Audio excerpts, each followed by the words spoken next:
Well, good evening and welcome along to Super League Raw Weekly, round number 16, been and gone, 17 on the horizon. Good evening, Reggie.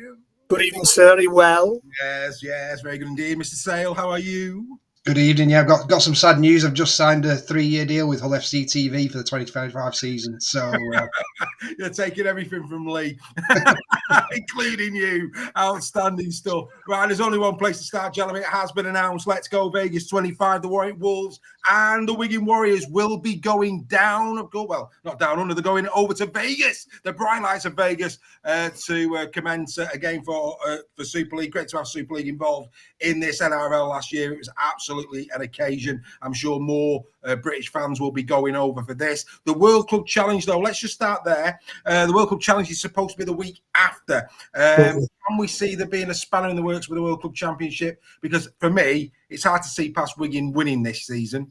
So what's going to happen with the World Club Challenge? Hold it in Vegas the week after. Yeah, that could be a shout. I think they might play it at, if it's Wigan, back at Wigan, and the Aussie team will come back via England.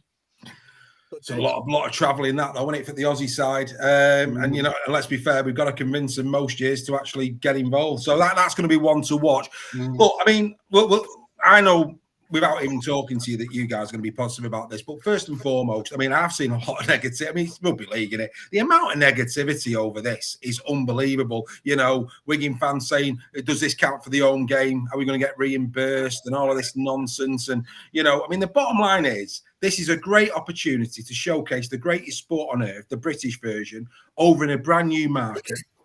More eyes on the sport, more Australian eyes will probably be on the sport as well. The chance for the England girls to go over there as well, which is great for the women's game. I mean, for me, come on, everybody, give your heads a wobble. There's nothing bad about this, is there? Well, it's a long way to go to watch Warrington get a beat, but you know, no, yeah, whether you can go or you can't go. I mean, it's touch and go whether I'll be there at the minute. You've got to back it. It's brilliant news for the games. Great coverage, great exposure. I think before lockdown, there was talks of a rugby league competition in North America following the back of Toronto. So, you know, it might spark that again. This might spark all plans for a rugby league competition in North America, which wouldn't be a bad thing. Yeah. I stand corrected. Well done to Alex Sharp. Actually, the week before the World Club Challenge, before we go over to Vegas. Well done, Alex. Good to have you with us. Kevin Wobbles back. Good to have Kev back after a while. And Kev, the newest member of Super League Raw. Great to have Kev's support. Thanks very much indeed, Kev. Top man. Good evening to Shannon Marie Yates. That's a new name. Welcome to Super League Raw, Shannon. Great to have you. Make sure you keep going in those comments. That's your job, ladies and gentlemen. I say this every single week. Your job right here, right now, is to share and subscribe. That's right. Press that share button. Let all your other rugby league mates on Facebook, YouTube know that you're watching the #1 magazine show online. Like it, and don't forget to comment. We'll be giving you shout outs throughout the show. Sorry, Greg, any more comments you want to make on Vegas? Because we just had to do a bit of that. Yeah, no, brilliant. I just think it's absolutely fantastic opportunity for the women's game as well. As much as I'm excited for the Warrington Wigan, for the English girls to be playing against just Aussie girls. Yeah. No matter what the result of that game, I think that can only be good for the women's game as well. I really do. I think it's, you know, it's a lot of games over 2 days, but I think and mixing with some Aussie fans will be good for some banter, I think. Yeah, and look, it's only a positive for me, really. It is only a positive, and you know, there's, you know, I mean, in the chat there, Les saying he thinks, you know, we could come over quite inferior to the Aussies. I don't know, actually. I think, you know, when you consider, you know, Warrington, Saints, Wigan, you know, you saw the League Wigan game this week. I think there's certain teams in our division that if they're on their A game, can produce a spectacle, and there's no doubt about it. There'll be not one of those players is not going to be up for this one. I mean, this is one almost a once in a lifetime opportunity in Vegas, and to show that you deserve to be there, Steph, wouldn't you say? Yeah, absolutely. And I think there's a few points on this for me in terms of the last year for the NRL one. The amount of English fans went over there for the NRL game was massive. You know, I think there was 100 and odd went from Lee. You know, you were seeing Lee flags in the crowd and stuff like that. So for me, you know, I'd have given me left you know what for Lee to go and play in Vegas. So I think anybody moaning about it because you're going to lose an home game needs to, like you said, give their heads a wobble. Look at the bigger. You're putting your club is going on a world stage in America. So it's absolutely brilliant for Wigan. It's absolutely brilliant for Warrington, and it's brilliant for Super League as well that we get to showcase it. Yeah. And I think the other thing for me, I made this point, I think it was on the podcast or on Weekly before, is this is where the NRL is going to come in and buy Super League for me. It's these kind of events, what they're going to put on, where the investment's going to come into our game. Yeah. And there's no bigger market. If we can tap into that North American market, look at what it does for the Premier League. For the naysayers on that, Americans will never watch it. Look how many Americans have got a club in England now who are watching the Premier League. So I just think it's brilliant, and I can't see a negative in it.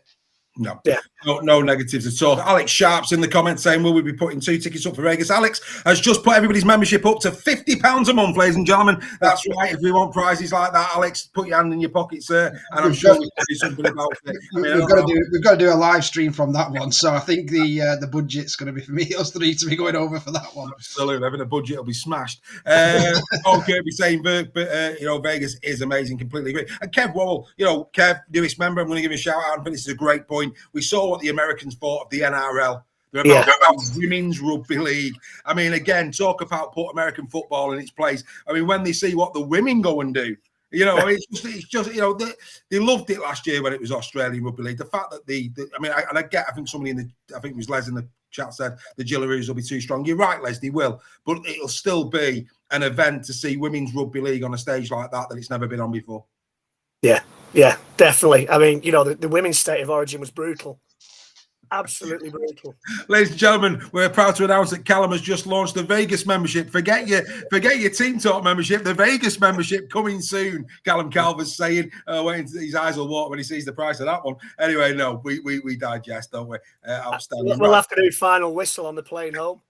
Yeah, I hope it's got Wi-Fi. Anyway, look, it's great for the sport. I mean, we'll probably talk a lot more about that at the latter end of the season in preparation for the new season, but that's great for the sport. Just sticking with Warrington for a minute, Greg. I'm heartbroken for Connor Wrench, out a lot of the season. His ACL's gone again. Such a talent. He's having such a bad run of injuries, isn't he? And he scored a try as well in that game.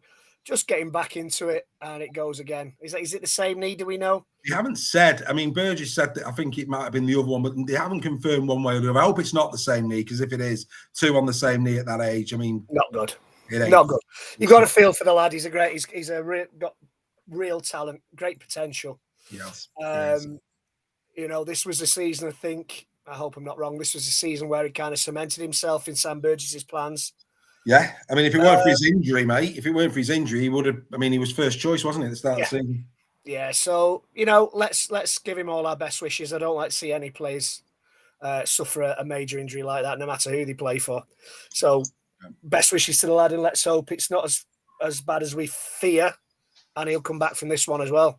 Yeah, well, let's hope so. Like you say, great talent. We wish him well. Warrington, two young players in Leon Hayes now and Connor Wrench. Such a shame on a season that was going to be just so exciting for them both. It's such a shame, really. And again, we don't know how long Burgess is going to be over here for. So to lose that opportunity to be coached by him on a regular basis, exactly. But then on the other hand, it opens the door for Lindop and Taylor Ray to come in. So they're in the squad for Thursday's game. So as one door shuts on youth, it opens another for more youth players. So let's be optimistic. Yeah, dreadful for Renchi, but these two guys now might have a chance to cement their place, especially with Thewlis out as well, and Ashton's still not 100% certain to be playing. So it's a 50-50 shot is what we're hearing on Matty Ashton going into it. We'll get to that. But shame, real shame for him. Right, Steph hinted at it at the start of the show. Hull FC announced Hardacre for 2 years. Now they've announced Ollie Holmes. They've also announced Ed Chamberlain. I'm just going to speak on behalf of the FC fans. And if I'm wrong, Callum, and the other FC fans who are watching them, by all means, shoot me down in the chat. I haven't got a clue what the transfer policy is for Hull FC. Genuinely haven't. I mean, you look at it and, you've let Cam Scott go. I presume he wanted to go. and you've replaced him with Hardacre, who's quite frankly not the Zach Hardacre of years gone by. You're losing that type of player.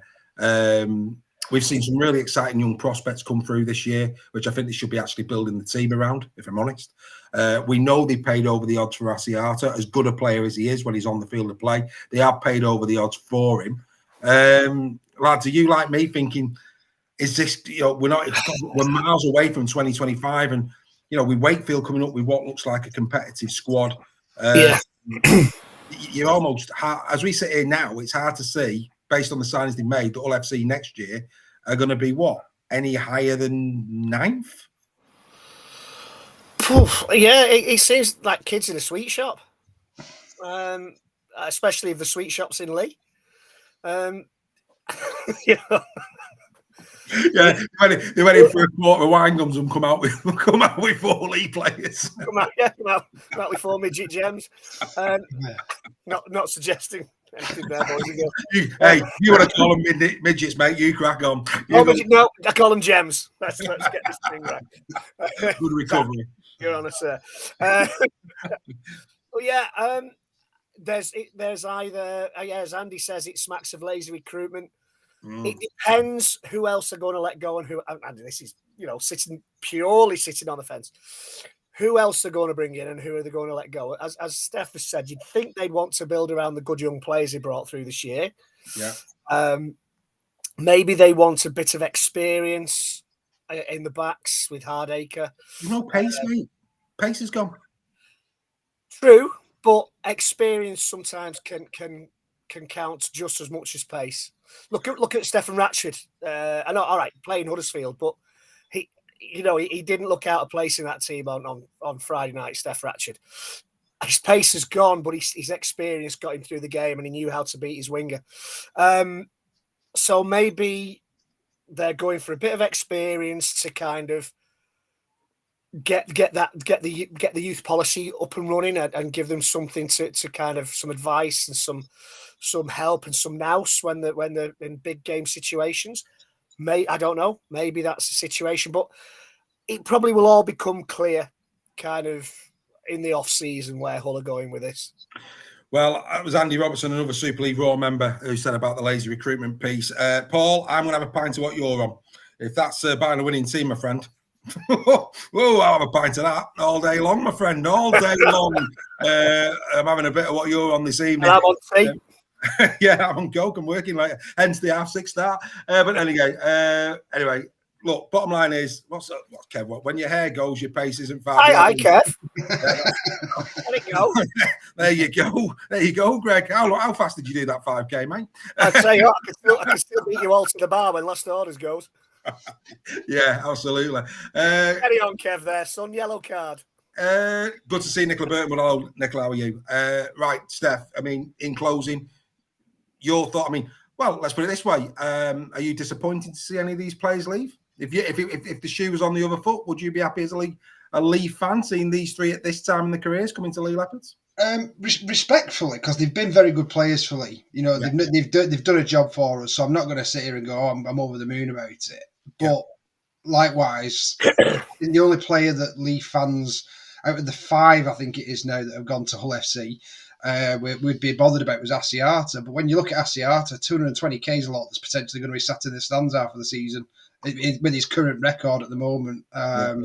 So for me, no, I wish them all the best at Hull FC. I hope they do really well for them. But I think they're all players that we would be not unhappy to release, kind of thing, based on what I believe we're going to be doing next season. But the concerning thing from a Hull FC point of view is they're not 1-year deals. Chamberlain's gone on a 3-year deal. That's for an average Super League player, that's a big contract to give, someone who's struggled to get in Lee's first team, Hardacre's on, I think, a 2-year deal. Ollie Holmes is a 2-year deal. The players coming to the end of their careers. That's another 2 years worth of salary you're taking up on your salary cap. So that's the concerning thing for me. But like I said, it's imitation's the best form of flattery, isn't it? Well, all I will say, like I say, and I said this right at the get-go of this conversation, I'm very confused. But anyway, there you go. Here's another thing that confused me. Did anybody see this? Did anybody see this in June? Anyone see this? Ryan, congratulations on getting the record, mate. But with that aside, and I'm sorry, Don Kurt, because I know it's your favourite player, but even you've got to concede, Don. Ryan Hall was not Player of June. And this is what makes these type of awards for me meaningless. Because if you're going to do something like this, he's got his trophy. You got him a lovely trophy for getting. That's all he needs. He's got the accolade. He's got the trophy that you did, which was a nice touch from Super League. Yeah. But he wasn't Player of the Month. No, he's taken that accolade. Not him personally, but the RFL have taken that accolade off someone who deserved it. You know. Yeah. So, yeah, and it's purely on the fact that he broke the record. Yeah. Absolutely ridiculous. Again, just brings the whole thing. It's laughable to judge. Well, Ryan would agree as well, because he's very he's brilliant on his interviews and stuff, and he very rarely takes credit for anything. And he'd probably be a bit embarrassed about that, I'd imagine. Well, look, Dawn, favourite player, and even she said that by all accounts she's seen that Ryan's come out already and said it was not deserved. And do you know what? You wouldn't expect anything less from the legend that is Ryan Hall. But I tell you what's not going to be disappointing. This isn't going to be disappointing. We're only a week away, just over a week away. The Super League Raw Quiz Night, 17th of July, 2024. That's right, ladies and gentlemen, 8 p.m. start. It's going to be the Super League Raw Quiz Night. And up for grabs are Magic Saturday tickets. Oh, come on. You know it makes sense. You need to be in it to win it. They're on sale now. Members are going to come, of course, as part of the membership. Why not look at the membership as well? Because you get a ticket free if you're a part of the membership. But yeah, they are on sale now, only £5 a ticket, and you could be coming to Magic Weekend if you can win. If you go over to our YouTube channel after tonight's show, you can watch the June quiz. Have a little look. Would you have won the June quiz? And if you would have done, well, why aren't you spending £5 of your money to potentially be there on Saturday, the 17th of August? What a lineup. Hull FC London, Saints Wigan, Warrington, Leeds. That's going to be an outstanding occasion not to be missed. Right, gentlemen, should we do the top performers around 16? I think we should. Here they come. Here are your top performers from round number 16 of the Betfred Super League. The top try scorer with a magnificent brace is Bevan French of the Wigan Warriors with 2. The most try assists came from Matt Duffy of the Warrington Wolves with 4. Jake Wardle got 3. The top meter maker was Duffy with 250, Bevan French got 201, Tom Davis 180 and Petter Hiku 174. The top tackle buster was Bevan French with 12, Herman SASA got 11, whilst Jack Welsby got 10 for the Saints. The most clean breaks came from Ryan Briley and Dion Cross of Salford Red Devils with 3, whilst the most offloads also came from the Salford Red Devils' Oliver Partington with 4. The top hard meter makers in Super League got to be a prop forward. Second row who's folding this one was both Zane Musgrove and Paul Vaughan of the Warrington Wolves with 168 metres. Mikolai Alechki got 150 while Herman SSA got 139. The top tackler in Super League was Luke Yates of the Huddersfield Giants with 53. Giant Whitbread got 52, Will Lavelle 50 and Dean Hadley 48. And finally, the top goal kicker was Stephen Ratchford with a perfect 8 from 8 for the Warrington Wolves. These are your top performers from round number 16 of the Betfred Super League.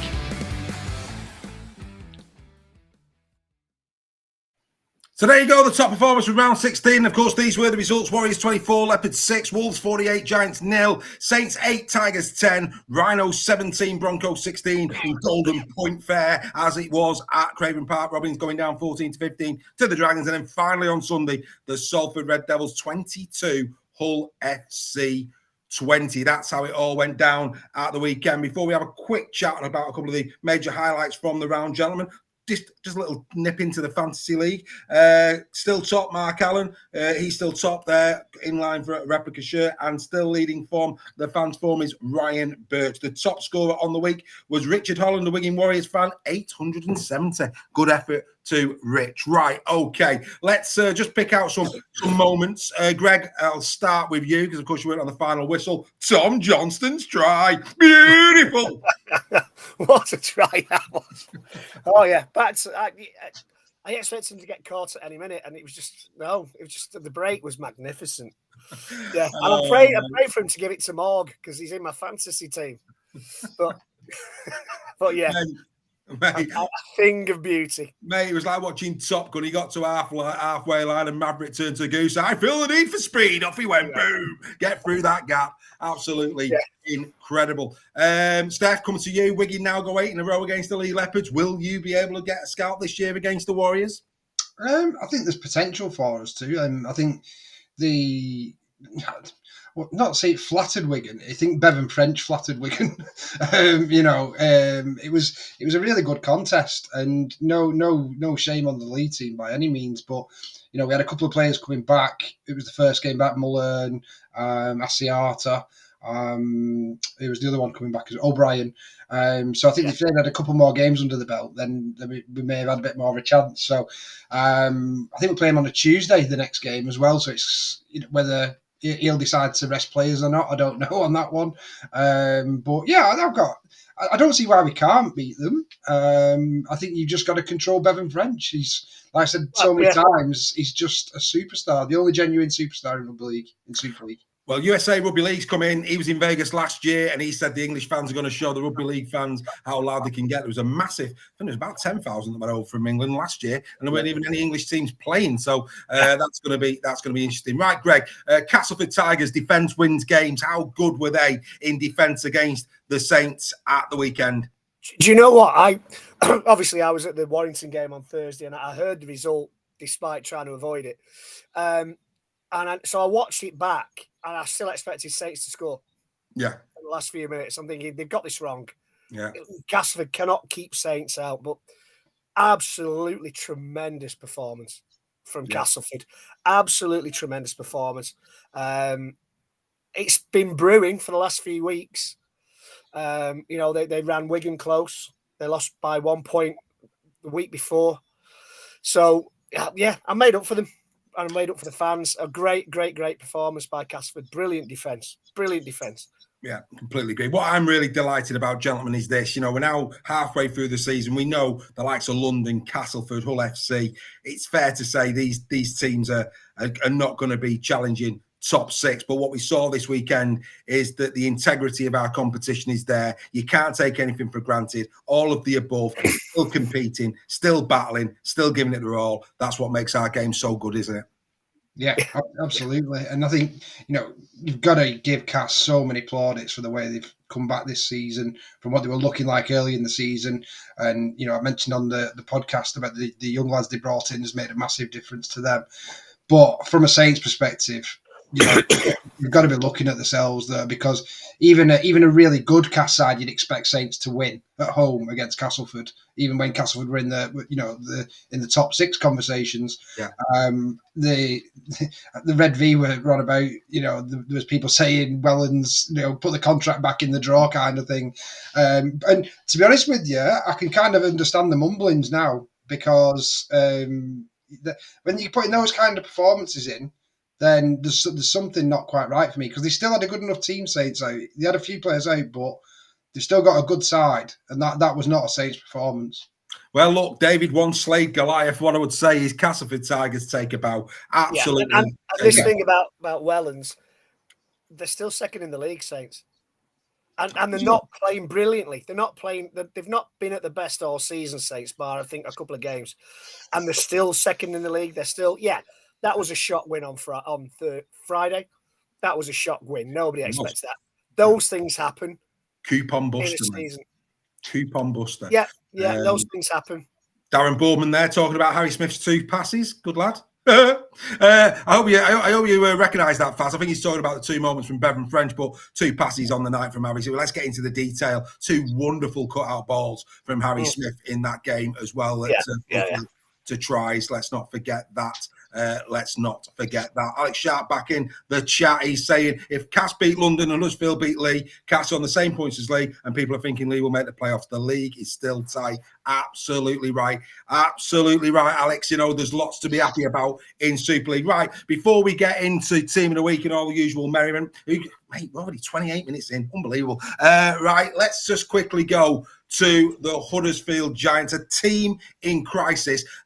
Coming up tomorrow for you non-members, the members have had this for a week now, is Josh Griffin in conversation. And he had a little chat to me about Jake Connor. This is what he had to say. Tex Hoy has got Swift inside him. Swift, Griffin has he got the pace? Has he got the pace for his hat-trick? He has! Josh Griffin!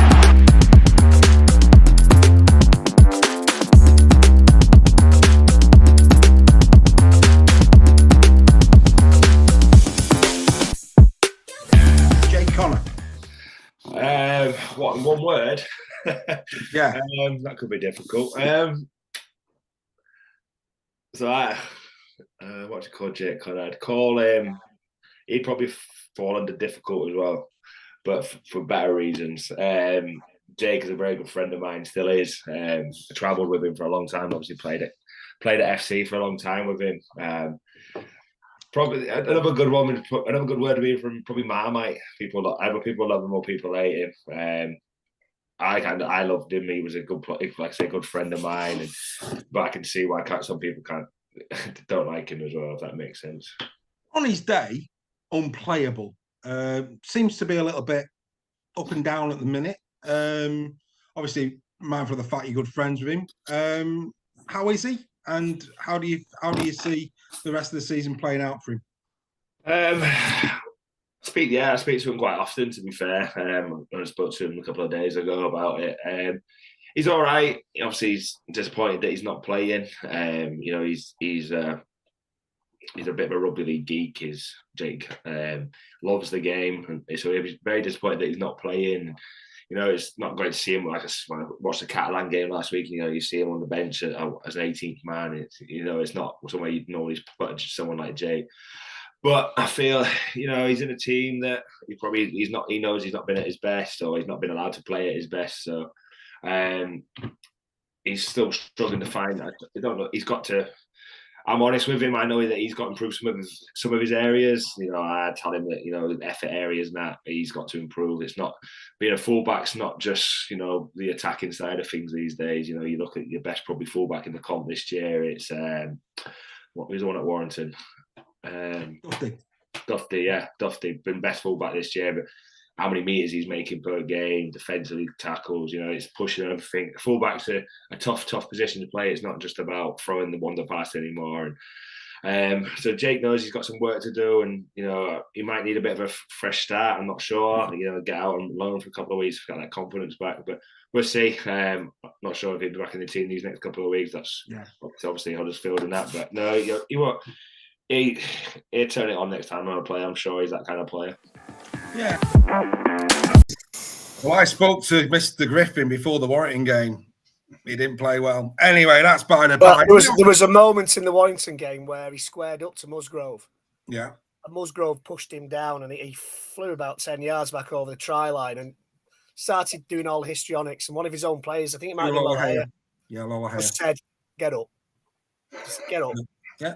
And he sort of looked at him as if Lower had smacked him in the face. He was like, "Yeah, he's if he could put the theatrics in a box, if he could put his winding up in a box and concentrate on his game, he's got potential to be a fantastic player." Well, look who's back. Joel Scholes is back. Joel Scholes in the chat, right on cue. Joel, we're talking about your team. But yeah, we also said on Final Whistle, Greg, that when a young lad like Wallace feels he can go to a proper chastise a senior pro like he did, that's a mark of where he currently sees him. I don't think you'd have seen Wallace do that if Luke Yates had done a mistake in the game. No. Well, I don't think anybody would. No. But yeah, you could see the body language. Right, Joel. Joel's decided he's off.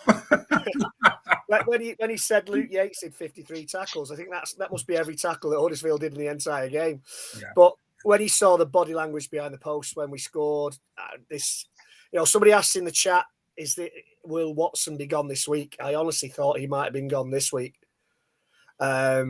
So I'm surprised he's still there, but I think he may well hang on this week at least. And I find that unbelievable. As we're sitting here now on Tuesday evening, I thought, especially when the statement came out from Ken Davey, I thought an announcement would have been made yesterday. They wait until Saturday because Watson's coming to Leeds on Saturday, so all FC will sign him then. Well, I mean, do you know what as well? I saw I don't get this, and I don't get this at all. Leeds Rhinos, Jake Connor to Leeds Rhinos on loan. Why would Leeds want Jake Connor at the minute? I mean, again, Alex Sharp, I'd love to know his take on that. I mean, if they was to sign Jake Connor on loan, just when they look like they're starting to get back on the feet, you don't go and throw that grenade into the dressing room, do you? Better than Frawley. Oh, mate. And do you know what? Oh, Joel agrees with you, Steph. Right. Great minds. Right. Do you know what? It's like I say, we never know. The lads never know what we're talking about before they come on, ladies and gentlemen. But do you know what? That's a lovely little segue, that is, right? Because before we do Team of the Week, let's all laugh at the goal for Frawley got a point. Frawley got a point. Can you believe it? I mean, it's just like I could when I got League Express and I'm going through it. Greg, you were saying about you thought Saints, you didn't believe Castleford would win. You thought any minute now Saints going to go over. I had to keep turning the page. I thought, I'm looking at the date. I was looking at the date on the phone, going, this can't be last week, surely. Played well against Lee Frawley. It's the team he's playing good against. God Almighty! I mean, don't get me wrong. What I was happy with is that they broke 3. I didn't think they'd give Rocky 3, and Rocky did deserve 3 in that, and they get Adibaye 2 as well, which again I sort of see that. So as much as I'm laughing at him where Frawley's concerned, well done for recognising those 2 London players. And I'll tell you, here's one thing for you. I think some of these journalists see who Sky give the man of the match to and decide we'll follow suit. Bousquet got 3 points. Rowan Milne's got 3 points. I'm sorry, but no. No. Who did they give the 3 points to in the Warrington game? They gave him to Dufty, which, yeah. Yeah, see, I thought Josh Drinkwater had his best game. Had his best game. Full stop. They gave him 2, mate. They gave him 2. Superb. He was. He had a great game. He was a bit ropey to start with, but he grew into the game. That kick across for King to score. Yeah. Oh, that was Greg Mackey-esque for those of you who remember the old days. Hull signed him as well when he didn't play for Lee. Yeah. But yeah, I thought Drinkwater was absolutely outstanding on Friday night. Yeah, he was. And actually, for all you people who've been jumping on the Dufty bandwagon this year, Josh Griffin pulled him right out the air. Who's that lad at Warrington? Every stat tells you, you can keep every fullback makes errors. For some reason, though, when Dufty does, they all get highlighted. But young Wellesby had a few clangers on Thursday night, Friday night. On that topic, I think Wellesby is overplaying. I think he's trying to grab him by the scruff of the neck and drag him, and it's actually impacting his game negatively. Maybe. You may be right. What's your thoughts, Steph, on that? I think he's compensating for Dodd at the moment. I do. You're right. He's overplaying. He's trying to do everything on his own. He's a bit like Dwyer. He tries to do a lot of the stuff thing on his own, and sometimes it's brilliant and sometimes he's not. But yeah, he's. I mean, every player of Wellesby's caliber is allowed to have a dip in form, and I think that's what's happening. And he's a quality player, one of the best in Super League. I'm sure he'll bounce back. So, well, Michael Bell here in the chat, just how good is Jake Wardle? Very good in answer to that. I thought he showed his international class again. 3 brilliant try assists. The Goldthorpe did give him 2. I've got no issue with that. We gave him 2 as well. Thought Wardle had a brilliant game. But again, we're going to laugh at Brad O'Neill got 3 points in the Goldthorpe, and don't get me wrong. I said on final whistle, I thought he stayed on the right side of wrong throughout that game. He had 10 minutes as well. Brilliant in defence. Don't get me wrong. He was brutal in defence. But Bevan French was head and shoulder. I mean, I don't. I mean, they gave Bevan French a point. They put French on Wardle, which, again, I look at some of these, and I'll just close with this one as well. The Castleford, right? So you're talking Saints against Castleford. I mean, have a little think about who you'd give man of the match to there. They gave it to Milnes, right, which is interesting. Sky did the same, but they gave a point to Joe Westerman. Now let me just listen to this. Joe Westerman, he made 31 metres in this game and made 27 tackles. Now, to put that into context, that's nowhere near top tackler for his own team. And none of the Joe Westerman tackles can I recall being game breakers. So, again, you look at some of these and you're like, what are you doing? So, as always, boys, we have a little moment every week to just, thank our journalists for, putting this prawn sandwiches down and watching rugby league to, with real intent. I want to thank each and every one of them. Please don't include me in that, Dave. Oh dear, I'm going to get myself into trouble, aren't I? Oh dear God. Anyway, but hey, I just got to call it. My saying, if you're going to have sayings, one of my sayings, you hear me say it every week, I call it straight. And I'm sorry, some of them scores, you're having an absolute. They've got to out themselves, haven't they? They've got to out themselves, and they just. Yeah. Maybe give him an SASA Player of the Month for June, maybe. Somebody who actually deserved it. But anyway, that's by the by. You'd have thought Super League Raw being the trailblazers of accuracy, but there you go. That's by the by, isn't it? Should we do? You're going to love this one, Reggie. Should we do Team of the Week? Go on then. Oh, this is I have to say, ladies and gentlemen, this one is a good one. Here we go. Team of the Week for round number 16. The Super League Raw Team of the Week is proudly sponsored by the Good Estate Agent. Join the rugby league community in trusting Stefan and his team when you are buying, letting, or selling property. It's the Super League Raw Team of the Week for round number 16 with a good stage for 2024. Here we go again. And on a day when Rick Ashley promotes Las Vegas, it's time to go back to the 80s. At full back is a man who will be in anybody's A-team. It's Bevan French who single-handedly dismantled the Leopards defence in a manner befitting of the demolishing of the Berlin Wall in 1989. Ouch! At 2 is a man who took the corners as effectively as the great Nigel Mansell in 1987. The one and only Tom Johnston. His try was befitting of the Bernard Matthews Turkey Drumsticks adverts all those years ago. Beautiful! At 3 is Stephen Ratchford of the Warrington Wolves. In Warrington's sickness came a healthy performance by the Wire Club captain. A try that rolled back the year, and it's got to be perfect when he gets that kicking tee. 8 from 8. At 4 is Jake Wardley, once more showed his international pedigree. If Bevan provided the spectacle, it was Jake who broke too many hearts of the Leopards fans on Friday with 3 wonderful try assists to secure the victory for the Warriors. At 5 is the man who loves a bit of Van Halen. There was nothing more he could do but to jump for that try. We haven't seen gymnastics like this since the great Sergei Kharkov won gold in the 1988 Seoul Olympics. Sensational! At 6 is Theo Farges of the Catalan Dragons, who produced a performance of gold to avenge the Dragons' loss in Perpignan. Theo changes his effectiveness on a rugby league field just like a karma chameleon changes its colour. Sometimes it's hard to see him, but not this week. At 7 is Josh Drinkwater of the Warrington Wolves. His first try was a throwback to the Chuckle Brothers and Chuckle Vision in the 1980s. To you, to me, to you, to me. Ooh, what a glorious feast for the eyes this was. Get out the Viennettas. At 8, the man who shall not be moved, Herman SASA, who keeps his place this week. Not since the days of Samantha Fox have we seen so many busts on show. I know, that was naughty, but Herman's performances are nice, and yes, Mr. Kipling still makes good cakes. At 9 is Joe Miller of the Salford Red Devils. Nobody puts Joe in a corner. As Dr. Alfman said, he looked wonderful out there. The Red Devils are having the time of their lives, and let's hope they stay a little bit longer. At 10 is the returning Paul Vaughan. We were asking last week, wasn't it, where had he gone? But hey, just like the search for Spock in 1984, it didn't take long for us to find the Wires number 10, did it? This is more like the Paul that we expect, and as Billy Idol once said in Rebel Yell, more.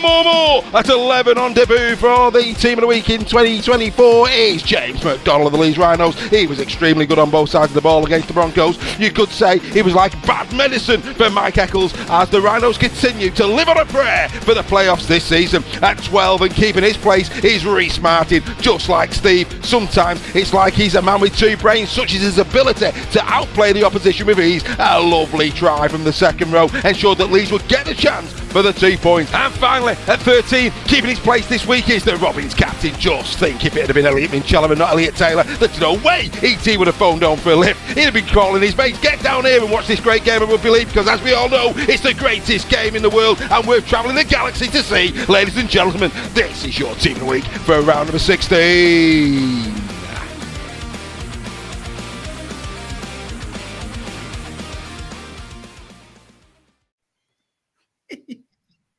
Outstanding. Love it. I'm never going to be able to look at Herman SASE again in the same light. I couldn't resist it. Anyway, let's get back. Oh dear Lord. Oh dear. Anyway, there they are. There's the players, the team of the week, gentlemen. Now, on this topic, we've got to have a little giggle at this. I mean, Davey, me. I mean, I saw this. I love Alex Mellor, but come on, behave. No. Ron Milnes at 6, not Theo Farge. No. Costa, yeah, he got his try, but no, Mellor was better. Julien Busquet, nowhere near. Urban SASA, no, honestly, frightening. No issues with Martin. Foul sort of get, but I thought McDonald was better, but no major issues with Foul. He had a good game. And then Cam Smith, no. I mean, I put this out on our Facebook page, and to say that the fans' form were a bit perplexed by the official team of the week in some areas is an understatement, I would say. But I'll stand by ours. Go on then, chaps. Happy with that? Would you have changed any of them? I think you're right. I think Liam Farrell was in with a shout. But no, I think that's fairly spot on there, sir. Fairly spot on. Yeah. Pretty good to see Drinkwater in there, given his contract outs at the end of the season kind of thing. It's great to see him having a blinder for the wire. Thought Robbie Mullearn's probably a bit unlucky, but I can see why, with Paul Vaughan coming back the way he did against Huddersfield there, and great to see him performing well again and getting the meters. Yeah, I think that game on Friday was what a lot of Warrington players needed. Just to get back into the stride again. I think that they needed that performance. And Paul Vaughan was immense. Musgrove was immense as well when he came on. I think that's his best game for us as well so far. But yeah, Bevan French was a shoo-in, wasn't he? Wardle was a shoo-in. I think Ratch as well. He rolled back the years. They were going back to the 80s. He was rolling back the years.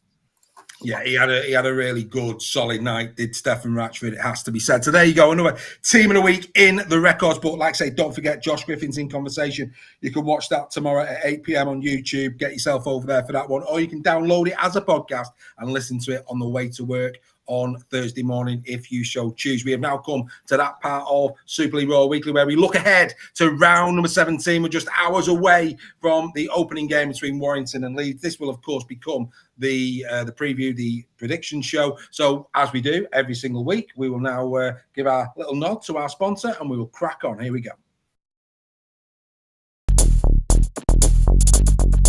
His target. Here comes Koala. Love that crunch. Let me add a little bit of spice.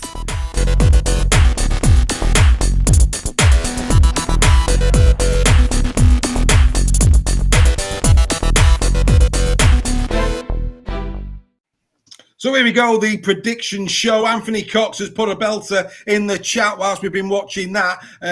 Yes, I'd love to see you lot discuss the team of the week with those who pick it. So would I. That would be box office, Anthony. Let me tell you now, I would fancy myself all day long to have them upside down, inside out, you name it. Now, I'd go toe-to-toe with him. Don't you worry about that all day long. Anyway, we digress. Super League, of course. Lighting talk from Super League Raw. Absolutely, mate. We don't take a backward step. Good Lord, no. Right, welcome to, of course, the prediction show. For those who are watching the predictions, some people just like to watch the prediction show. There you go.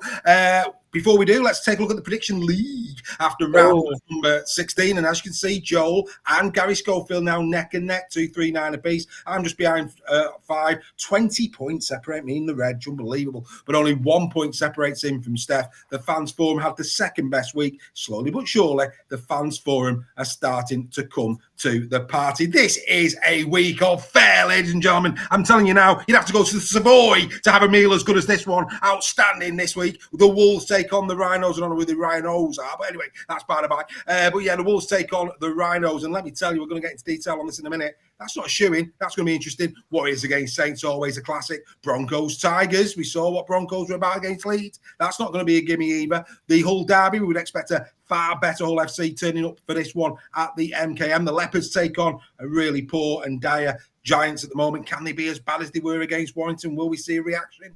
Well, we'll have to wait and see. Hopefully the Lemsips have gone down well. And then Dragons against the Red Devils will bring the curtain down on the round. Right, okay. Let's take a look at how the league looks going into this round. As you can see there, the Warriors sit pretty at the top on 26 points, 4 points clear now, and a game in hand against that chasing pack on 22. Great to see so many teams, though, in that chasing pack so close, and that's what's making this weekend fascinating. The Rhinos, you feel, really do need to pick up a scalp sooner rather than later. The Wolves need to keep cementing their place in the top 6. Nothing's a given at this stage. The Dragons are going to take on the Red Devils. That's going to be an interesting game. Look at the Giants and the Leopards there, right next door to each other. It's going to be absolutely superb. One not to be missed. Get your record button set. Make sure you watch each and every one. And if you're not, don't remember always what I say.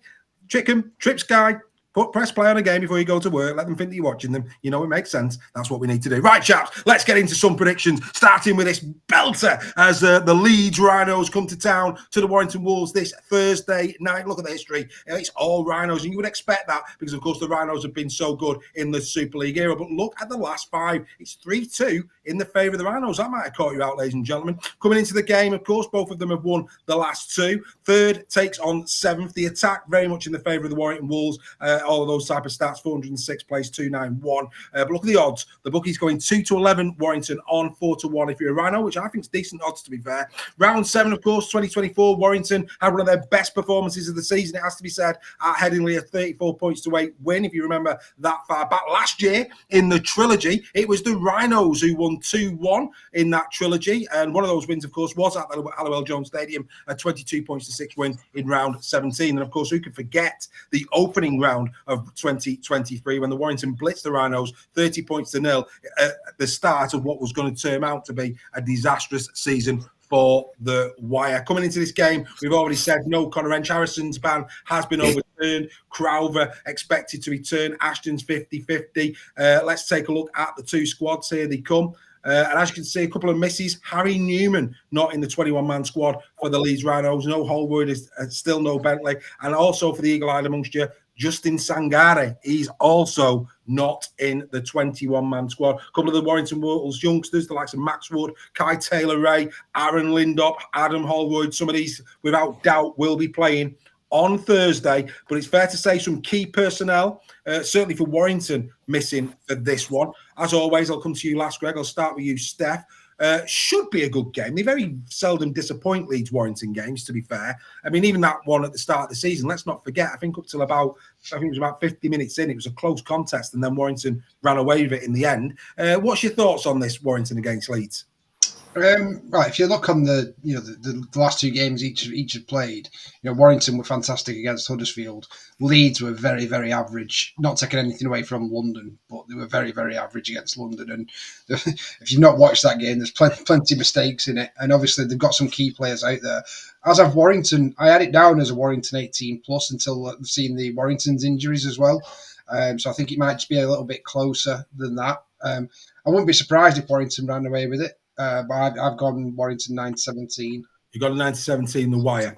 That is exactly the same as the Fans Forum. They've gone 9-17 the Wire, as have I, as has Gary Schofield. Joel's gone Wigan at 18 plus. We'll get to the fans in a moment. Greg, I've made a mistake here. Hang on a minute. I'm sorry. Hang on a minute. No, I've made the mistake. I've gone too far ahead. So, yeah, Steph's gone 9-17. The Fans Forum has gone Wire 18 plus. My apologies. I'm looking at the wrong ones. Joel's gone Wire 9-17. Schofield's gone Wire 9-17. We'll come to you in a moment, Greg. I've gone Wire 9-17. Go, mate. Go. Yeah, I mistakenly put Leeds 9-17. I meant Wire 9-17. Fair enough. So that's my mistake. I think we'll just be too strong. I think I'd like to think he'll put the youngsters in on the wings, Lindop and Taylor-Ray. I'd love to see them given the chance. I know Taylor-Ray's a fullback, but he's not going to get in ahead of Dufty. So put the kids on the wing and let them run riot. I think it'll be closer. I don't think it'll be 18 plus because we've got some injuries as well. But I think that game we had last week, I think, blew any of the last remnants of a Wembley hangover away. Vaughan's got his confidence back. Musgrove, as I said, was superb when he came off the bench. Drinkwater. Ratchford looked like a 25-year-old again. Dufty, superb as ever. So yeah, I don't think it'll be a massive win. I think 9-17. Purely because we do have some players missing. Yeah, I mean, some key personnel as well. Fitzgibbon's a massive loss for Warrington. Yeah. The good news is they're saying it's not as bad as they first thought, which is good to hear from that perspective. King's going to be out for 4 to 5 weeks. I'm going to be very honest to the Warrington Wolves fans out there. This is a massive night on Thursday, and I'll tell you for why in an Uncle Bryn kind of way. Let me tell you for why. Let's tell you for why. It's because next up for Warrington is Wigan and Saints. Now, we've talked about Saints not being in great form. They've got a great record over Warrington, and they have. If Warrington don't beat Leeds, it's not beyond the realms of possibility that Warrington don't beat Wigan and they don't beat Saints. Yeah. All of a sudden, in 3 weeks' time, Warrington are right in that little mix in terms of holding on for the top 6. That's, again, how close this season is. So this is a vitally important win. I think they need to win this to give themselves a cushion going into those 2. Don't get me wrong. Warrington will want to avenge Wembley. They couldn't have played any worse at Wembley than they did. They'd want to avenge that against Wigan. I think they'll have the work cut out, but they'll try the best. And of course, Saints was a tricky fixture. So I think it's a massive game for Warrington. But yeah, everybody seems to be going Warrington. Darren Boardman in the chat, Wolves by 20. Craig Forth, Super League Raw member, 9-17. Robert Higson, member, 20 plus. Nicola Birkwood, 9-17 member. Dawn Kirby, 9-17 member. Michael Bell, French and Field often claim the plaudits, and rightly so, but will Wigan lose a bit of direction without their hooking crisis? We'll come to that game in a moment, Michael. Paul Boardman, Warrington. John Wilson, Wire 12 plus. Conor Pickerman's Wire 18 plus. I mean, I'm going down here. Nobody is going the way of Leeds, and Greg Roach has finally joined us. Outstanding. Good to see you, Mr. Roach. Absolute pleasure as always. Right. Yeah. So that's the way they see it, but like I say, you Warrington fans out there, I think this is a crucial game at the Halliwell Jones Stadium on Thursday night. Warrington, I feel, need to win this because some really tough challenges are on the horizon. Talking of games, gentlemen, it's always a beauty when this one comes around. It's the Wigan Warriors taking on the Saints in the second clash of the Big 2 this season. And look at it there, the history since 96. Saints 48, Wigan 40. The last 5 going the way of Saints, 3-2. Again, that could surprise a few out there. The form impeccable from Wigan. 5 wins on the spinning Super League going into this one.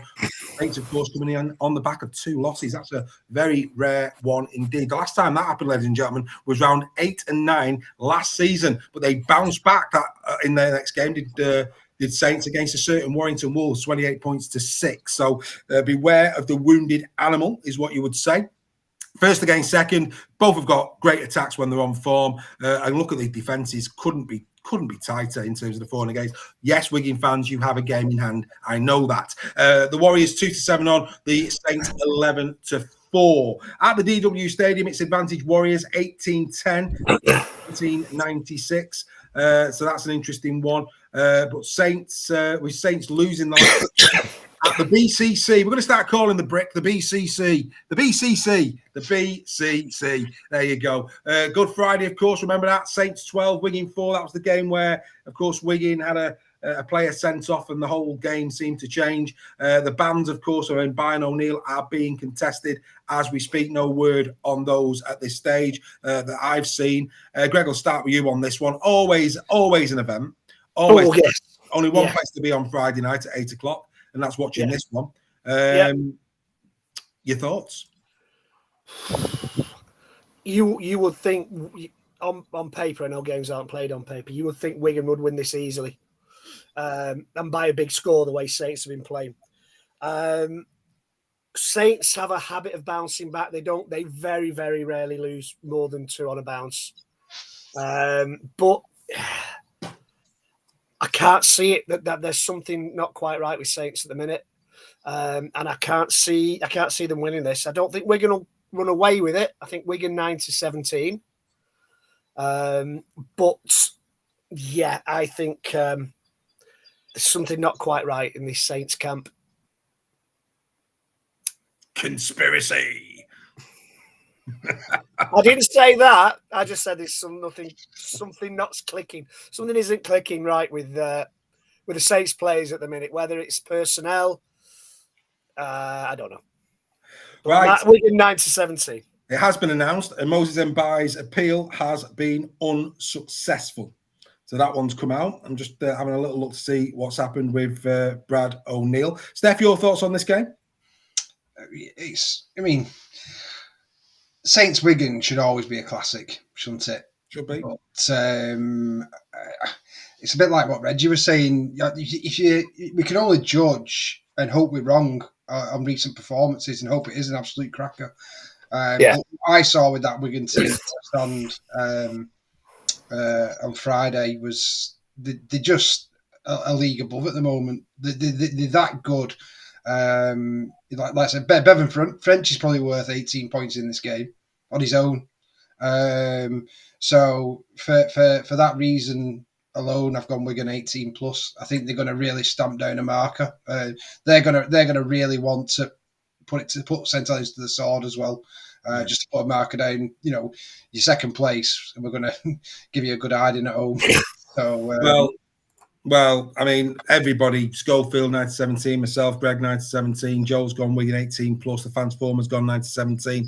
In the chat, a lot of love for Wigan in this one. Connor Pickavant is a Saints fan and he's saying Wigan 18 plus. Michael Bell, Wigan by 12. You wouldn't have thought that from Michael, would you? Maybe Ward will score all those points as well. Robert William Hickson, he's gone Wigan 18 plus. Darren Boardman the same. I mean, a lot of love. Pete Mason saying Farriman 9.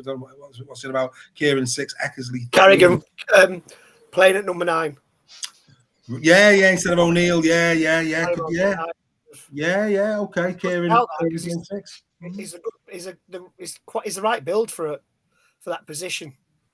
So that's not a bad shout, actually. No, it's not a bad shout. It'd be interesting. Graham Parrish, St. Helens will win by a drop goal. Well, there you go. Nicola Burton will go in 90-17. The Warriors as well.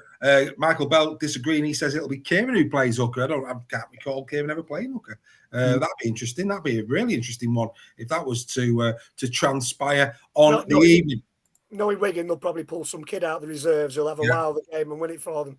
And get man of the match. Yeah, yes, you're probably not wrong there, Greg, to be fair. There is another game on Friday, but I think most people's eyes will be glued on this, so this will be the recorded game, I think, for most. And that, of course, is the London Broncos taking on the Castleford Tigers. Ladies and gentlemen, don't take this one for granted, you Castleford Tigers fans. I think this, but then again, we said that earlier in the season when London went to the jungle and got battered 40 points to 0. But you just get a feeling that London are grinding now a little bit, the same way that Castleford are. But this will be an interesting game first and foremost. And I have to say, right off the bat, I think 9-2 at home for London is very generous based on what we saw this weekend. I think that's really, really generous, to be fair. Head-to-head since 96-15 for the Broncos, 21 for the Tigers, but 5 on the spin for the Tigers against the Broncos. And, of course, the Tigers come into this in better form, 2 places above. Of course, we know that the defence, 615 points conceded this year for London, placed 435 for the Tigers. Tigers having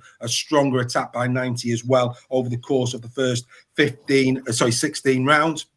Like I said, the odds 92, the Broncos, 1-6 on the Tigers. The last win for the Broncos versus the Tigers was all the way back. Get your Doctor Who TARDIS out, ladies and gentlemen. All the way back to 2013, round number 7. That is a long, long time between. That's how long ago it was. It was 26 points to 12 win that day for the Broncos. But that's a long, long time between drinks for the Broncos. But that said, they could do this. This is a real interesting one. Steph, how do you see this? Yeah, I mean, both sides coming off really good performances. I think the Cass results obviously more impressive, going to St. Helens and winning. And like I said, they seem to have got a bit of confidence now, Castleford, which is great for them and the fans as well. I think London, that would have took a lot out of them going to Headingley. I know they're back at home this week, and I just think the way Castleford beat Saints and defended, more importantly, against Saints, I think I'd argue Cassie's defence is probably a bit better than Leeds at the moment. So I'm going to go Castleford 9-17. 9-17, Cass. And when you consider Sammy Wood wasn't there as well, who's had a great season, and this is the thing that made me smile. When Saints were listing 9 players, some massive Castleford.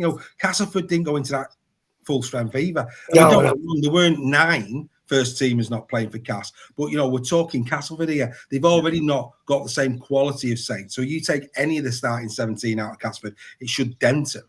Yeah, no wood. When I say about the Cass defence, look at who Cass have played in the last 3 games, and they've only conceded 27 points, is it? Yeah. And look at the quality of opposition. That wasn't being disrespectful to Leeds. It was more, look at how good Cass's defence has been against quality sides. And is it right to say they've only lost by 5 points on aggregate? Yeah. Well, they've lost 20. Yeah, exactly. Yeah, and like I said, they've conceded 29 points between. But what I would say, because you'd expect me to have a little bit of sport with you, Mr. Sale. Salford. Beware of Salford when Salford went to Castleford in the cup. Yeah. Everybody's thinking, Salford. We're going to probably blow Cass away. Cass did a job on him, and that's the beauty of our sport. That even though I completely agree with everything you said about Castleford's defence, and they'll go into this with a lot of confidence off the back of Saints, and they are playing the Whipping Boys League despite how well and spirited London play. Everything does point to Castleford, but as we saw this weekend, nothing is ever a given in this game of rugby league. Mr. Nixon, you almost got my name right there, Dave. Thanks. I did. Go on, Shirley.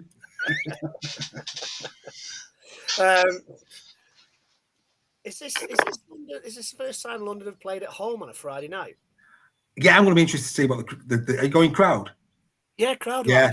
To see a good crowd there because it's a lovely little ground. Yeah. If it's a Friday, hopefully some of the Cass fans have taken a few days off work and have gone down to the smoke to get to the ground. London were really, I thought, really unlucky against Leeds, and all they had to do was hold out for a couple of minutes. I thought Leeds were poor though. It was a knock-on-a-thon at one point. They were making so many mistakes. Cass will be bruised and battered after that defensive effort. They'll have been black and blue the next morning. It'll take them a few days to get over that. It was a massive win. It was a deflating loss for London, I think, because I think London probably finally believed they'd won a game and won a big game, and to have that taken away from like that will have been such a deflating experience. I'm going to go Cass 9-17. I don't think Cass will blow them away. I think London have shown improvement. They'll be deflated, but they'll also take a lot of confidence, I think. Cass will be a bit battered, a bit beaten up, but I think they'll have enough to beat London. Fabulous. Probably 16-0 to Cass. Probably. Well, Gary Schofields gone the same 9-17. Joel's gone Cass 18 plus. The fans former's gone Cass 9-17. I'm seeing it closer. I'm going Cass 1-8. I think based on what we saw at the weekend, I'd like to see this. I'd like to see this close for London. If I'm being honest, I do think be better than them, and I think they've got, to quote Mr. Eccles, not quite verbatim, they've got a better cattle. Loved it when he said that earlier this season. They've got a better cattle. Absolute comedy gold. And speaking of comedy, Bailey Taylor is in the chat, and in the words of the great philosopher, Mr. Sue Pollard, hidey, hidey, hi, hody, hody, ho. Bailey, welcome to Super League Raw. Great to have you. And I think Bailey and Paul are saying it's not at the usual stadium. No, they're having to move it. Well, I've not seen that. They're going Quins again. They played a game at Quins, didn't they? They only got to Quins. That's a shame. Let us know, guys. Where's it being played? That's evading me. It's knowledge. And speaking of knowledge, Stephen Eachus, of course, made his debut on the final whistle this week. He's gone Castleford 9-17. Don Kirkby Cass 1-8. Robert Hickson, London 1-8. Robert's going London, as is Nicola Burtonwood. She's going that way as well. And so's Paul Boardman. So that's interesting. A couple of the people watching us tonight, they are going to go with London. And Joel saying 1-8 is a big shout. Would gain you some valuable points there, Joel, setting down markers. Oh, you are there with your dizzy heights. I hope you don't get vertigo, Mr. Scholes. It's not over yet, sir. It's not over yet. Right, okay. Let's get into the next game. And now we go to Saturday. And what a game on Saturday. Because, of course, it is the big one. The final game of the trilogy for 2024. Unless I was going to say, unless they play in the playoffs, that ain't happening. It's the final game of the trilogy in 2024 between Hull KR and Hull FC. Look at the history, gentlemen. One in it. Are they going to level it up? 24-24. The last 5 all 4 out of the last 5 going the way of KR. They really have got the number of Hull FC at the moment. In terms of form, both, of course, coming into the back of this off really tight losses, but, of course, 4 wins in the last 5 there for KR. They coming in fine fettle, it has to be said. 4th against 11th. The attack, I mean, I don't know how many miles separate the 2 teams. That might be similar to the league positions, I don't know. But anyway, the attack, 397 Hull KR, conceded 216 this season, and you can see there only 218 points have Hull FC scored this year. That's pretty damning, really. It has to be said, albeit they are getting better. The Robins 2-1 on, not surprisingly. 2-5 Hull FC again. And I expected those odds to be a bit worse than that, but I think that's probably testament to Hull FC in the way that they're playing at this moment in time. The last win for FC was as far back as 2021 in round number 20. A 23 points to 22 win at the MKM Stadium. Ouch, you black and white fans out there. At the MKM, it is 10-9 in the favour of the black and whites, but the Robins are on a 3-game streak at their rivals' ground. Could go 4 from 4 this coming Saturday. Hull KR lead 2-0, of course, this season, having beaten FC 22-0 on the opening day of the season and 34-10 at Craven Park. Again, all roads lead to the Robins on this one, but we've all been saying it over the last few weeks, and FC are getting better. They're building around some real quality players. I thought Tumavari was very good at the weekend back in centre. I think him and Sutcliffe are a good pairing. They've got pace on the wings. Moyes playing well at the full-back. This is not to be taken lightly, albeit all of KR fans will be very confident going into it and should win it. Greg, your thoughts on this one? Yeah, KR 9-17, I think. It'll be too strong for Hull. Thanks for playing. Steph, it's what everyone tunes in for, the insightful, knowledge, well researched. To be honest, mate, you covered everything in your preamble, so you basically covered right. You covered what I was going to say in terms of, I thought Moy was outstanding at the weekend. I thought Tuivasa was really, really good. SASA is in the team of the week every week at the moment. So there's a lot of positives from Hull FC at the moment. I think they are picking a bit like Castleford. They're coming better towards the back end of the season, which is really encouraging to see. Their fans are going to be all over this weekend. They're going to really want to see a big performance. And I thought KR were a little bit hit and miss against Catalan. It was a good game, but I don't think that they've got the potential to go in and blow Hull FC away. We all know that based on this season, but I've got a funny feeling it's going to be a really close one. This, I think Hull FC are going to really turn up. So I've gone Hull KR 1-8. I think they'll just nick it, but it won't be a blowout. I don't think. Well, the league leader, Mr. Scholes, sees it exactly the same way. He's gone KR 1-8 as well. I've gone KR 9-17. Amy Reggie, the fans for now 9-17 as well. Gary Schofield sees a blowout. He sees KR by 18+. And I think, that's not beyond the realms of possibility. I say this most weeks now. I think KR, when they're on the game, score some wonderful tries and are very dangerous throughout the field of play. I know Tanginoa took a knock at the weekend. I don't know if he's going to be fit or not for this one. That'd be a big blow on the left edge if Tanginoa wasn't there for them. But yeah, I think, FC, credit to them, they're getting stronger. In the chat, let's get it through this. Darren Boardman, KR by 30+. Sees it the way Schofield. John Wilkinson, KR 8-18. Nothing like edging your bets there. Let's put a toe in each camp, shall we, John? Hey, let's just put a toe in each camp and hope for the best. One thing's for certain, John's right this week. Connor Pickett, Hull FC drop goal. Craig Forth, Super League Royal member, Hull 17. Dawn Kirkby, we wouldn't expect anything less. She's going KR 1-8. Deep down, she thinks they're going to beat them by more than that, but she's just holding her water on this one. Robert Hickson, KR 1-8 as well. Alex Sharp, in 17 years, they have played each other over 47 times. Crazy that. Yeah. But in some seasons it's 3. I get your point. Yeah, it's a lot of games. It's a lot of games, Alex. Nicola Burton Wood, Hull KR 9-17. Conor Pickett Vansall FC won last year. Not by my reckoning, they didn't. Unless I'm missing something. I might be missing something there. Very rare. I'll have to go and look that up. I will have to go and look that up. But in fact, hang on a minute. I'm going to look it up now. Have I got one wrong?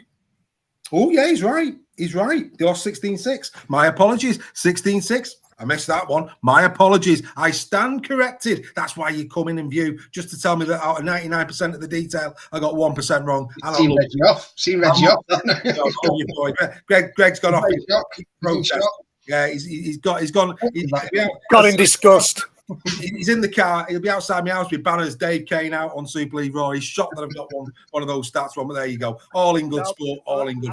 My health fever's kicking in really badly, so I had a coffee. That's all right. It's not a problem. Right. Okay. I think we raced through these tonight, gentlemen. There's only one place to go, and it's the final game of the round. Oh yes, here it is. The Lee Leopards taking on the Huddersfield Giants. And ladies and gentlemen, in its own right, this is do or die. It's as simple as that. Whoever loses this, there is no chance. I mean, at the moment, there's Bob hope and no hope. At the moment, there's still a bit of hope, albeit it's only a bit of glimmer for both of these two sides. But whoever loses this, it's well and truly end of season dinner time. Get out your tuxedos, go and enjoy a nice little bit of poulet at one of these sides.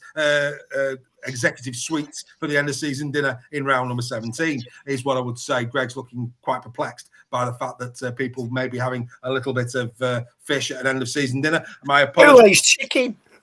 Sorry, it is. It's Poisson, isn't it? Poisson's fish. Fish course. There you go. Hey, the French is coming out now. Yes, poulet. Of course, that is chicken. The look on your face made me feel as if I got it wrong. That's 2 things wrong. I'm going to make it a hat trick before we go. Right, here we go. Last time around, Huddersfield shot the Leopards.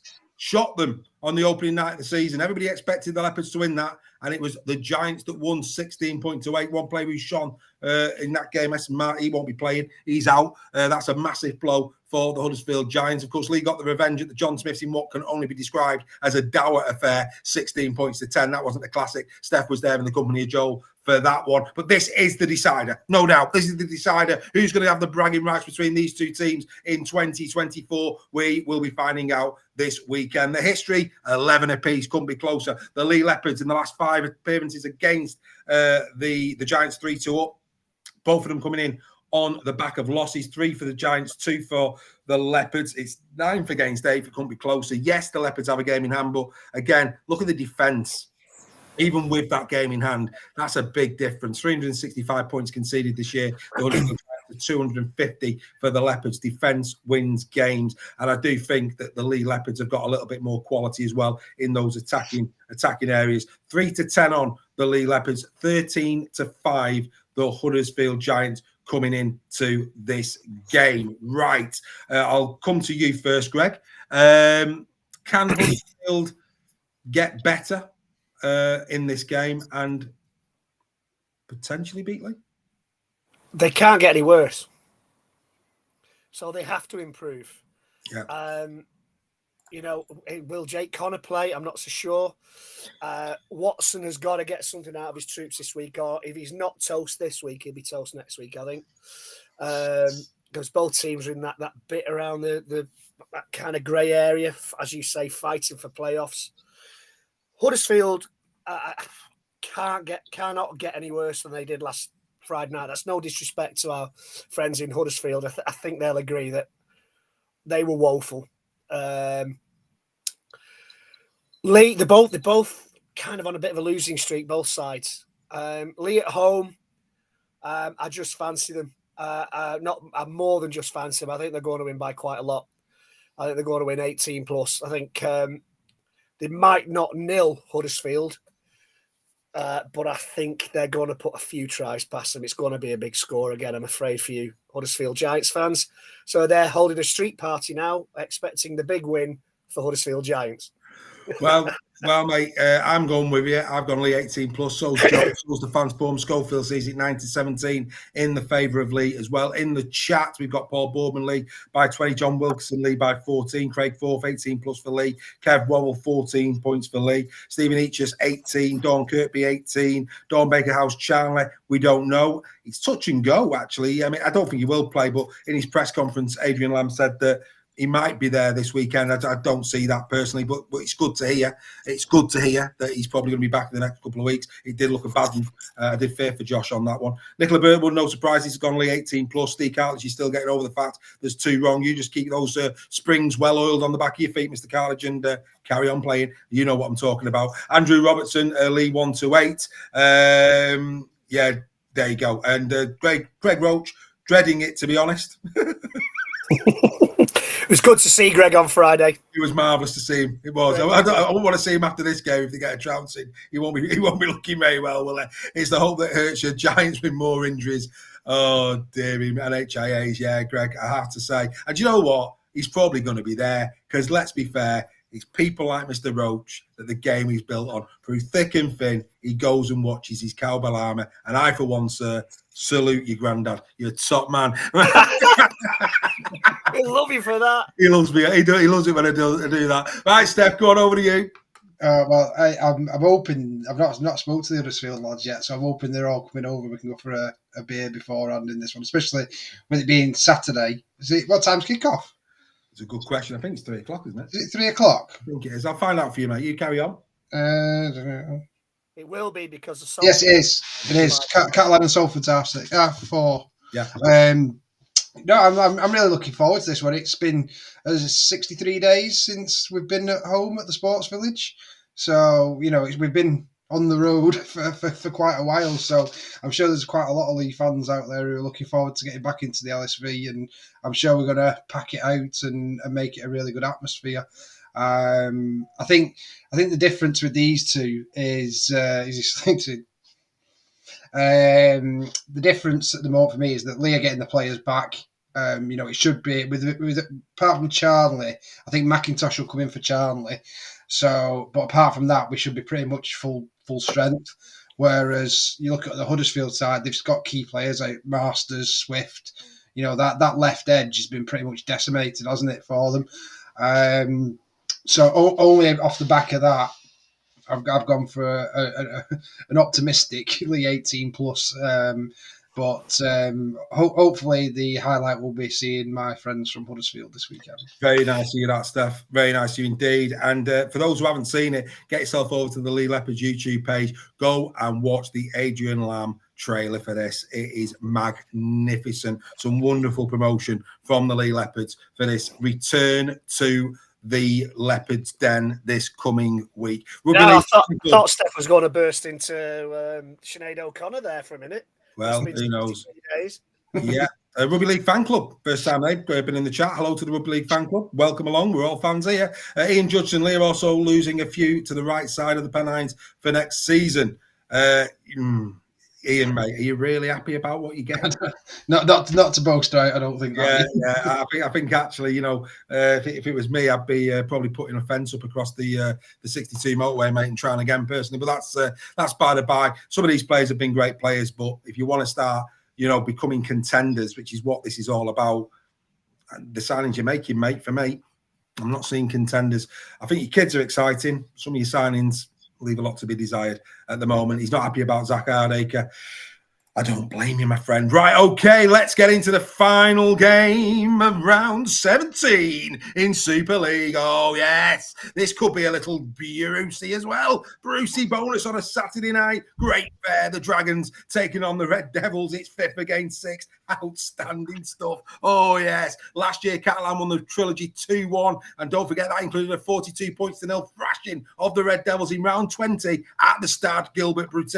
Oh, Salford be very, very wary of that. This is the first time that these two have gone head-to-head this year, and it's round 17. We'll have nothing said about the fixture list, I'm sure. Right, look at that there since 2006. 20 wins for the Dragons, 17 for the Red Devils. The last 5, though, it's 3-2 to the Devils. The Devils holding the aces going into this one in a Vegas kind of way. As you can see, going into it, 4 wins on the spin for the Salford Red Devils. I mean, that is quite simply superb. I mean, absolutely superb. The Broncos, the Wolves, the Saints, and of course FC at the weekend. Hats off to Mr. Rowley for that. That's a very impressive set of wins for the Red Devils before they head off to the south of France. The attack very close between the two, as you can see there. 317 point score for Salford, 303 for Catalan. That's been their Achilles heel this year in terms of strike rate and strike, try scoring. We haven't seen, for example, Johnston do what he did against KR that much this season. Defence as well, better for Catalan. Even though Catalan are behind Salford in the league, they have conceded less points, 234 to Salford's 308. The Dragons, as far as Betfred are concerned, 1-3 on, 12-5. The Salford Red Devils. Again, I'm not massive on betting, but I bet you there's a few here this weekend. If you fancy the cheeky accumulator, there's some really interesting odds here around some of these teams. And as we saw last week, it could happen. It really, really could. This, for me, it's a 4-pointer, isn't it? I mean, we're at that point in the season now where, Catalan 2 points behind Salford. Salford win this, the 4 points behind. The chances are Catalan lose, Leeds, Lee, Huddersfield, maybe 2, maybe one of those 3 will claw back a little bit on the Catalan Dragons, which makes that interesting. So this is a real big game for both sides. And I would say probably more so for Catalan based on where they are and that little side play there that I just did with regards to the other 3 sides. Steph, your thoughts on this? Can Salford continue this impressive run of form in Perpignan? I think they can. I think a few sides have gone over to Perpignan and won this season. So Salford are more than capable. Catalan played well against Hull KR. They had a good game, but again, they'll have had the travel back home kind of thing, like Salford have got the travel there. So I don't know when Salford are going out, because that seems to have worked well with teams going out a bit earlier. And I'm not sure what the weather's like in Perpignan at the moment. I imagine it's a hell of a lot better than it is here. So obviously that could be a bit of a factor as well. But I think just the confidence that Salford have got. I think if McDonald and Lafay still out. Nothing's been said, and you know what? I've not seen anything yet to say one way or the other. By all accounts, Saturday's 29 degrees in Perpignan with a big sun on the chart. There you go. That's going to be. John Kelly is the weatherman, and so is David Kane. Anyway, moving swiftly on. Carry on. I think that could be a factor, and I think McDonald and Lafay are going to be a big factor as well. I'm going off McDonald and Lafay playing, or at least one of them playing, and I've gone Salford 1-8. Yeah, and that is critical for me. I do think, and I've said this in the shed, final whistle, I'll say it now on weekly. I think had Lafay and McDonald been playing, I think there would have been a big difference in that scoreline. And that's the impact those two make. I think those two, if one of them's out, they could probably cope, but it's almost as bad as losing Sneed, losing both of them too. That's the impact it makes for me. That said, I thought Hankinson was brilliant, deputised. And getting Briley back as well is massive for Salford. Briley was superb. Yeah, absolutely superb. Greg, your thoughts, mate? Salford on a roll. They'll have massive confidence with some of the scouts they've played in this season. I think I've heard that McDonald might be back, but it might be a game too soon for Lafay. But I might be wrong on that. That's what I've heard on the grapevine. I think Catalan had a decent performance against Hull KR. They kind of went ahead and then kind of lost away a little bit, and that's been Catalan's season a little bit. They've put in some good performances and then put in some really poor performances. Whereas I think Salford are kind of on a crest of a wave at the minute. I think the confidence will be sky high. They've gone out there and acclimatised early. I think Dawn saying Abdul and Johnston might be injured. So that's a big blow if that's right. I've gone. I think what have I've gone for Salford 9-17 because I think Salford. Yeah, Salford 9-17 because I think Salford are on a like, if you like, an adrenaline surge. They're playing really good stuff. Sneed is behind everything they do.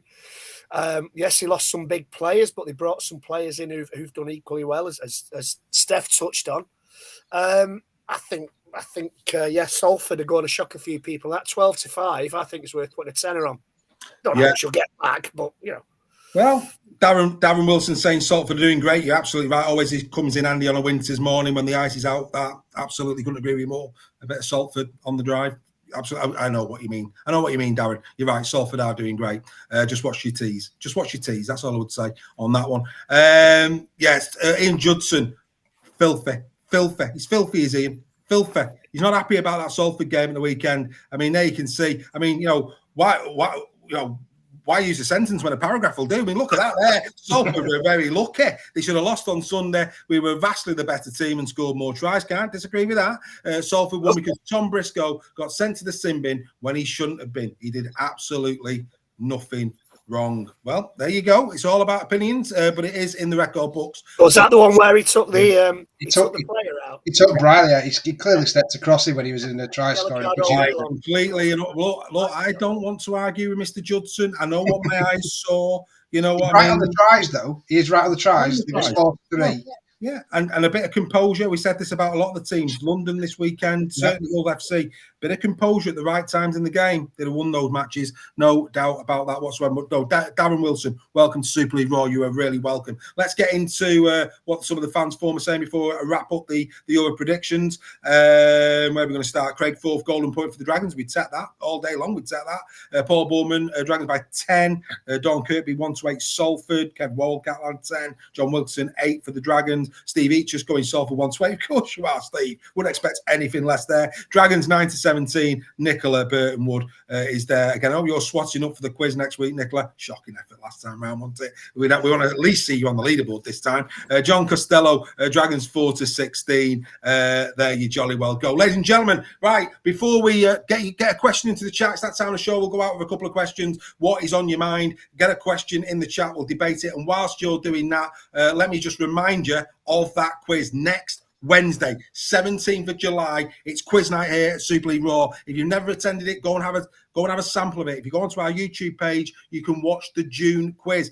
Play along with it. Would you have won it? If you would have won it, then I'm telling you now, you need to be getting tickets for the July quiz. They're only £5, and the winners will get, the winner will get tickets to Magic Saturday. You'll come and join the Super League Raw team, Magic Saturday. What a prize that is. And like I say, for as little as a £5, and even if you don't win, it's great fun. Trust me, you'll absolutely love it. It's all multiple choice. You play on your phone. All the information you need is on the Eventbrite page. Just go onto Eventbrite. There is a link in the description. So if you're on YouTube, if you just click the More button, you'll see a link that will take you straight there. If you're on Facebook, it's in the description of tonight's Super League Raw Weekly. Click that, go over, secure your tickets. Don't worry about it. You'll look on there at the moment and you'll think, oh, nobody's going. All the members are going. Don't you worry about that. But you need to go and get those tickets. And as Nicola Burtonwood quite rightly says, and I couldn't agree with her more, she was shocking last time. But hey, not to worry. You've got to start somewhere, Nick, and you, I'm sure, will be coming back bigger and badder than ever over the course of the quiz in a week's time. Right, have we got any questions, shall we? Yeah. Who was it last? With the exception of the Rob Burrow match from Craig, which match has stood out as your match of the season so far? That's an outstanding question, Mr. Forth. An outstanding question. Who wants to go first on that one? No, I need to have a think. Well, I think we've had, straight off the top of my head, I think we've had some bruising contests. I thought the League one at the weekend was a bruiser. I thought the first Saints-Wigan game was a quality game of Rugby League. So there's two straight off the bat that come into my head. I think Salford's win against Saints. Yeah, that's a good shout. Home or away? The away one. The one at Totally Wicked? Yeah. Yeah, that was a great game. shout. Yeah, it's a good shout, that. It's a good shout, that. That is a good shout. Steph, any ideas? I think There was a Warrington game that was a belter, a real good one. It was really earlier on in the season. It was that again. I think we played Catalan at home where Catalan got ahead and then Warrington clawed them back, which was a good game. I think the Lee Warrington game actually was a really good one where you robbed us in the last minute. But no, I think the actual quality of the match was superb in that one. Yeah. And obviously, like you say, I think from a standard point of view, the Lee Wigan game was a blinder on Friday. Yeah. But that's obviously biased to my team. But yeah, no, I think, like I say, I don't think we've had a game this season where you pair too. There's some really good games in there, but there's not really one that completely stands out. I mean, for example, there's games that stand out like the Warrington Saints game in the Cup that stands out because it was what it was. But I think as a real gritty battling contest, I thought that first Saints Wigan game left nothing. Neither team anything on, and the atmosphere on Good Friday was incredible. Yeah, is that the one Saints won? Saints won, yeah. That was a good game. Yeah. So I don't know whether this is a question from Dawn, but Wigan in Australia and Vegas at the beginning of next season, fans can't afford all of this. It's a decent point. You don't have to be successful. You know what I mean? Let somebody else win it. Those diamond shoes of yours are too tight, Dawn. It's like saying Derek Beaumont going to the Bahamas on a yacht, thinking it. You know, you can't afford it. You can't afford it, can you? And there's no shame in that. There's no exactly. At the end of the day, it's televised. Yeah, and you're spot on. Derek Beaumont to the Bahamas is televised. Yeah. But what I would say about this is, look, you know, there's different income streams, and of course there is, and this one will appeal to those who are doing well in life, and I get that, you know. But I think when you actually look at it, you know, Magic Weekend, long way off Vegas, you know. So I think, you know, I'll be honest with you, as I sit here now, I would find it very tough to go to Vegas. I'd love to go, but as I sit here now, I spend far too much time putting all this stuff together for you lot to actually go out and earn money. But that's I know what Dawn means. But I agree with her. I know what she means. Yeah, but that's why it's televised, so the people can watch it on TV. But we can't say we're not doing stuff because everyone can't go to every game. No. You know, we've got to step forward, isn't it? Yeah, it's a brilliant step forward, isn't it? And to be honest with you, if I won the lottery, all the members of Super League Raw will be going to Vegas. So there we go. Get your ticket on Friday. That's the reason to become a member. There's a big caveat on me winning the lottery there. Oh, that'd be wonderful. If I do, you can hold me to that. Charter a plane, do it in 100%. I would. Definitely. I agree. Steve Carter's just done a good point there. We forgot about that. Yeah, the Warrington OKR game early in the season. I think that might be the one you were thinking of, Steph. Yeah, that was when it was the pitch was really bad earlier in the season, weren't it? Is that the one? Yeah. It was. I love Ian. I'm going to have to go there. Ian, he's agreeing that was the one. He said he didn't take Briley out. He had every right to compete for the ball. He won't compete for the ball. The ball was yards away. All are gone. Yards away, Ian. Ian, mate, come on, Ian. I love the fact that you love your side, but come on, mate. Greg Roach is asking best away ground for food. Well, we know where you're going. Batley Bulldogs. Sorry, mate. Batley Bulldogs. They do all homemade stuff out of the kitchen. It's absolutely amazing. Wow. You can do that though when you've got those crowds, and I'm not having a go at Batley there, you know. But obviously, if they generate more, that make that a bit. But you're right. That was a great. I mean, the pitch is like that, but from a fan thing, I do miss going to Batley. You can't have soup then if you're at Batley. No.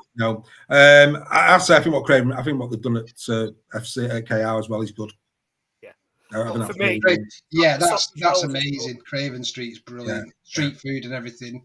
Like I said, but that's them taking advantage of their facility. Super Benny Westwood's Butty Van's getting a plug on Super League Raw. Have you ever had one of these sausage sandwiches, Kev? I'm sure you have, my friend. I'm sure you have. Right, I don't know if we've got any more. I think that's probably it for tonight. As always, it's been an absolute pleasure. Make sure you get your quiz night tickets, ladies and gentlemen. Please come along, support us for that. Like I say, we generate any money that we generate. This is what goes into allow the tickets as the prize, etc. So we really need to support with that. It's going to be a great night of fun. You won't regret it. Trust me. Come and enjoy the Hospitality Super League Raw on the quiz night next week. We will be back usual time next Tuesday, 8 p.m. for more Super League Raw Weekly. We will be back for the Final Whistle podcast, round number 17 as well. Tomorrow night, for your viewing pleasure, Josh Griffin in conversation. Trust me, it's a great watch. He goes to places that, few players, especially who are still playing, go to. He's very, very honest and frank about FC, both on the field but also off the field. Really interesting conversation, that one with Josh Griffin. Make sure you watch that. Keep your eyes peeled. More stuff coming, as always, from Super League Raw during the course of the week. And, of course, In the Sheds. Won't be a week without In the Sheds, would it? That will be there for you, as always, over the weekend. As always, I couldn't do it without my two mates. Mr. Nixon, as always, enjoyed your company, sir. And you. Indeed. And Mr. Sale. Yeah, loved it, guys, as always. Can't beat a bit weekly. You can. We're going to go out, as always, with the top performers after 16 rounds of the Betfred Super League. Get to the game this weekend. Enjoy your rugby league, and we'll see you next week. Bye for now. See you soon, guys.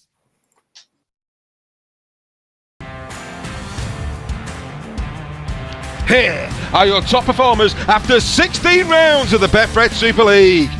Adding to his tally at the weekend, Liam Marshall now extends his lead over Ash Handley by 5 with 17 tries in 2024. The most try assists have come from Salford Red Devils' Mark Sneed with 18. Whilst the most metres made in Super League is Matt Duffy of the Warrington Wolves, 3,005. The most tackle busts have come from the Leeds Rhinos' Lockie Miller with 122. Whilst the most clean breaks have once again come from Liam Marshall with 19. We have a new leader at the top of the offload chart, Herman SASA of Hull FC with 35.